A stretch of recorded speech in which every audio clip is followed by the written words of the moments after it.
Guys, mayroon naman tayong tanggap na drain yung battery niya, iPhone X.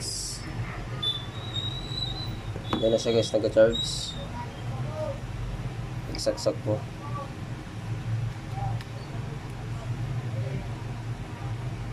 Iwasan po natin guys na ma-drain yung battery